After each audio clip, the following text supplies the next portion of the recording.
Kemudian kisah orang-orang yang mendapatkan hidayah dalam Al-Quranul Karim, kisah Ashabul Ukhdud. Kisah Ashabul Ukhdud yang diriwayatkan, yang disebutkan di surat Al-Buruj. Allah Subhanahu wa taala berfirman, A'udzu billahi minasyaitonir rajim. Bismillahirrahmanirrahim.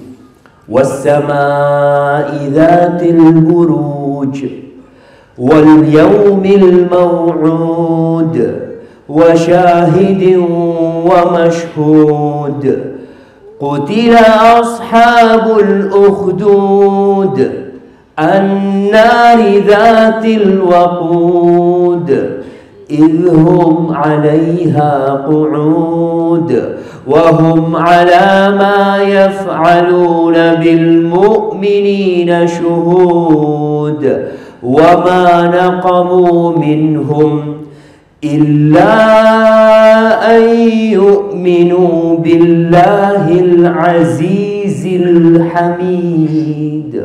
Kisah Ashabul Ukhdud Allah abadikan dalam Al-Quranul Karim.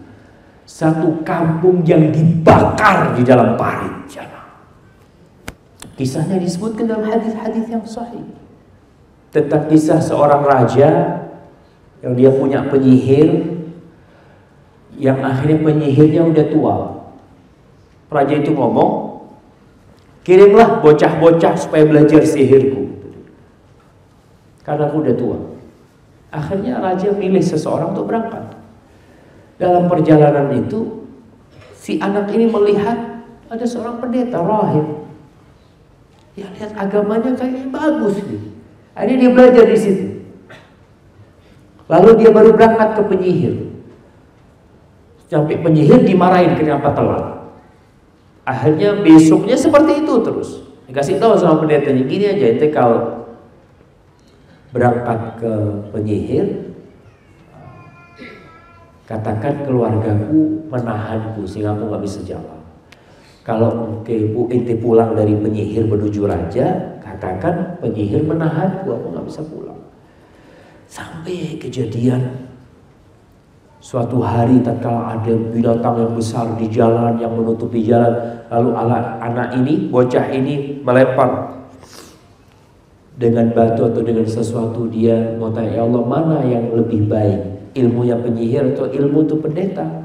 Ternyata yang lebih baik ilmu pendeta itu. Lalu mulai tersebar tentang dia ini. Dia bisa ngobatin. Nah, Masya Allah. Baik, jamaah. Dia bisa ngobatin yang sakit. Orang yang buta bisa melihat. Orang yang cacat bisa sembuh. Sampai suatu hari, teman duduknya raja, salah satu menteri atau apa, itu buta. Kan ada orang, ya udah tua apa, udah gak bisa melihat ya. Akhirnya dia berobat ke anak ini. Kata dia, aku mau berobat, aku akan kasih harta semua kalau aku sembuh, kata dia. Kalau kau bisa menyembuhkan aku, kata dia, aku gak bisa menyembuhkan. Kalau kau beriman kepada Allah, aku doakan mudah-mudahan Allah menyembuhkan engkau. Akhirnya berimanlah. Ini kisah hidayah berjalan. Dia beriman, didoakan sembuh. Akhirnya dia berangkat lagi ketemu raja. Raja bingung. Inti siapa yang mengembalikan pandanganmu? Kata nih teman duduknya raja, Rabbi, Tuhanku. Aku maksudnya ente, kata dia. Rabbi wa rabbukallah. Tuhanku dan Tuhanmu Allah. Mulai, oh, ente belajar dari mana? Itu disiksa sampai akhirnya melaporkan siapa, lewat perantara siapa dia sembuh. Datang ke anak muda itu. Ternyata ya yang dia didik ke penyihir itu. Kata raja, ente punya ilmu sihir yang begitu dahsyatnya sehingga ente bisa menyembuhkan orang yang buta, kata dia. Enggak, kata, yang menyembuhkan itu Allah. Ini dapat ilmu yang beda. Disiksa sama rajanya sampai akhirnya dia membuka. Ternyata yang dia belajar sama tuh pendeta. Akhirnya pendeta ini jemaah, apa yang dilakukan? Digergaji kepalanya jemaah, sampai terpisah jadi dua. Mempertahankan iman.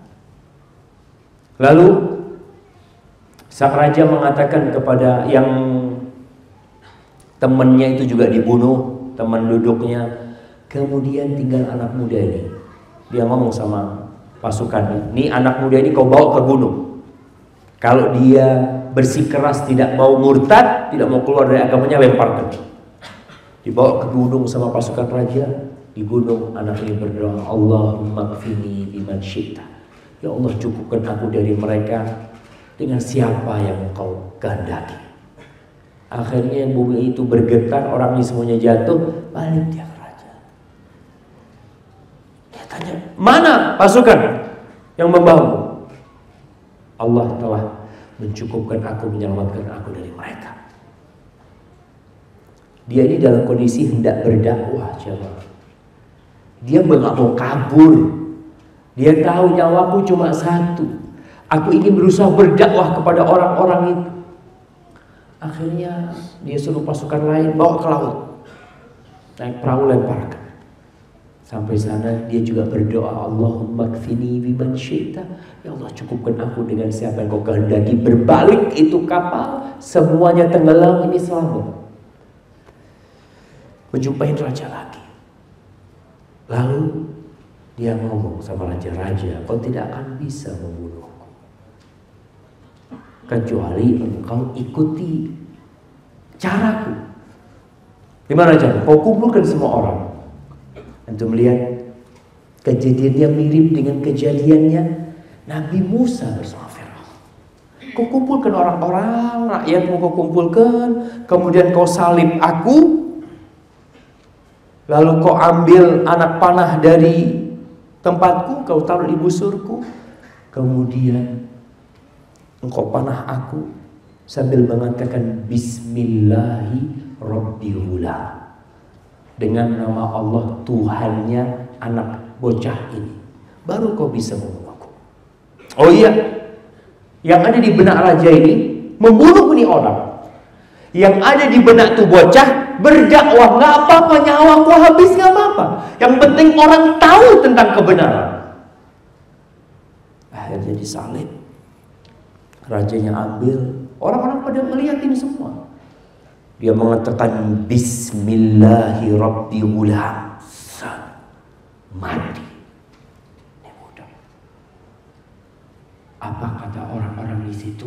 Amanna billahi rabbil ulamin. Kita beriman semuanya dengan Allah Tuhannya ini bocah.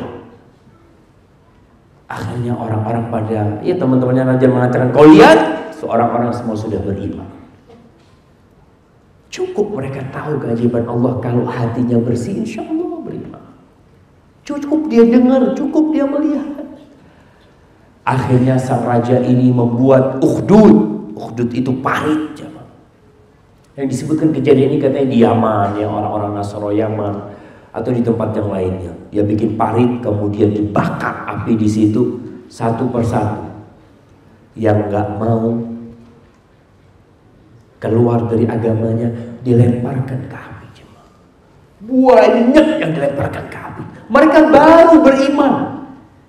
Orang kalau baru beriman kan gampang biasanya murtad. Tapi tatkala iman itu benar, bukan ikut-ikutan. Kita banyak di antara kita Islamnya ikut-ikutan, nggak tahu apa itu iman. Jangan sampai dibunuh, dikasih beras, berubah keimanan. Mereka ini taruhannya nyawa, entah puluhan atau ratusan yang dimasukkan ke sana, satu persatu. Sampai seorang wanita disebutkan oleh Rasul Sallallahu Alaihi Wasallam. Ada seorang wanita, dia sama anaknya. Tatkala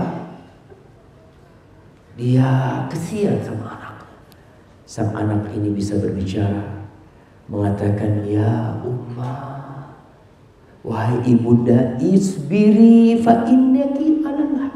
Sabarlah kau wahai ibunda, kau berada di atas kebenaran. Maka sang ibu loncat bisa dibakar. Dan orang-orang kafir pada nonton semua. Hadis ini diriwayatkan Imam Muslim dan sahih. Dan untuk melihat bagaimana tatkala hidayah itu datang menyapa dan kita siap melakukan apa saja. Hadza wallahu a'lam bishawab. Itu yang bisa kita kaji pada kesempatan kali ini.